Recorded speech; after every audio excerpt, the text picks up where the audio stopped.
అందరికీ నమస్కారం. నేను Bhavani, arts license qualified clinical psychologist and mental health specialist. మనకి మానసిక సమస్యలు చాలా రకాలుగా ఉన్నాయి.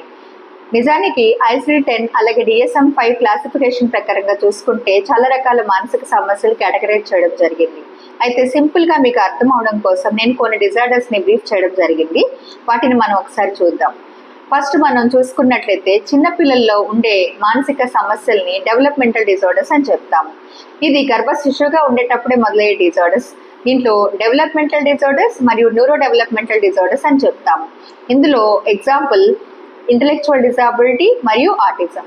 అలాగే పిల్లలు 9 ఏళ్ల నుంచి 16 ఏళ్ల మధ్యలో వచ్చే డిజార్డర్స్ని అడోలసెంట్ డిజార్డర్స్, అలాగే ఎమోషనల్ అండ్ బిహేవియరల్ డిజార్డర్స్ అని చెప్తాం. ఇందులో మనం చూసుకున్నట్టయితే ADHD, conduct disorder, learning disability, childhood anxiety and depression లాంటివి ఉంటాయి.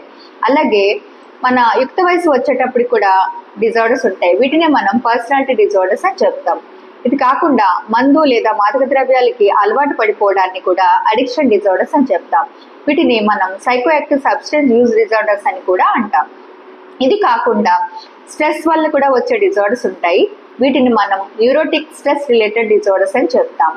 అలాగే వయసు పైపడిన తర్వాత వచ్చే డిజార్డర్స్ని న్యూరో డిజనరేటివ్ డిజార్డర్స్ లేదా ఆర్గానిక్ డిజార్డర్స్ అని చెప్తాం.